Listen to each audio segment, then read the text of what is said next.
मित भाव भक्ति रे भरे चित्त गोमित सते जेपरी आलिंगनर मुद्रारे महाप्रभु रही आपण माने देखुछंती श्री विग्रह मानकु जेउठी कालिया शांत कला ठाकुर जहाँ डाकीदेले जे ओ करंती भक्तंकर सकल दैन्य को सकल दुख को सकल आर्त को जे ग्रहण करंती आर्त त्राण परायणस्य भगवान नारायण मे गति से नारायणंकर चरण तले समस्त समर्पित हुई जितेबेले जी जहाँ डाकिछंती महाप्रभु तांको आशीर्वाद देइछंती आउ तारि भितरे आज भक्तर डाककु भक्तर प्रार्थना को भक्तर मिनती को महाप्रभु निजे ग्रहण करुछंती लागुचे सते जेपरी जो भक्त माने तांकर दुख को व्यक्त करुछंती नयनरु जळी जाऊ नयनरु झरी आसुची जलराशि नयनरु झरी आसुची लुह से लुहर एक प्रतिफलन मध्य महाप्रभुंकर जो सूर्य नयन महाप्रभुंकर दक्षिण चक्षुर नयन मध्य सते जेपरी लोतकाप्लुत होईची सेही भक्त पाई जो भक्तटी निजे तार दुख को तार दैनिक महाप्रभु को व्यक्त करुची ए प्रकार अनुभव मध्य सांकेतिक भाव में आम ग्रहण करि पारुचे जी जो रूप में महाप्रभु को दर्शन करे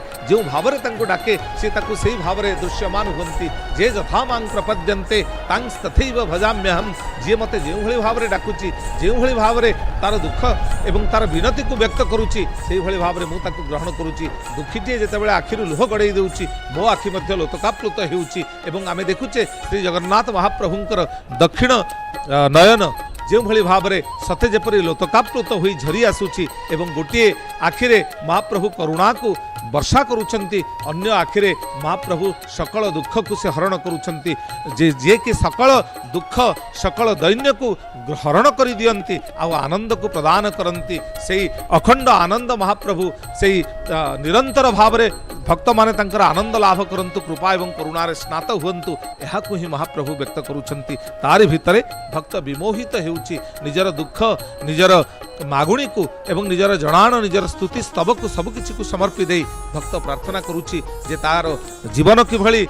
विशेष भाव में महाप्रभु चरण तले रहिबो एही होउची भक्तर विनती मु किछि चाहे नाही प्रभु मु किछि चाहे नाही अणिमादि अष्ट ऐश्वर्य को मु भ्रुक्षेप करिबे नाही जदि आपणकर करुणारे आपणकर कृपारे मु स्नात हेबी सेही करुणा वरुणालयंक करुणा राशि पाई राशि राशि करुणा पाई मोर विनती मु चाहे नाही अन्य किछि नबै प्रार्थ्यं राज्यं न च कनकता भोग विभवम न जाचेहं रम्या सकल जन काम्या वर बधुम सदा काले काले प्रमथ पतिनां गीत चरितो जगन्नाथ स्वामी नयन पथगामी भव तुमे अंजलि रे जल पी पिंधुथिबी बकल करी बसन सचिपति पद तुच्छ मणुथिबी थिले तुम सन्निधान महाप्रभु एही कथारे मो मन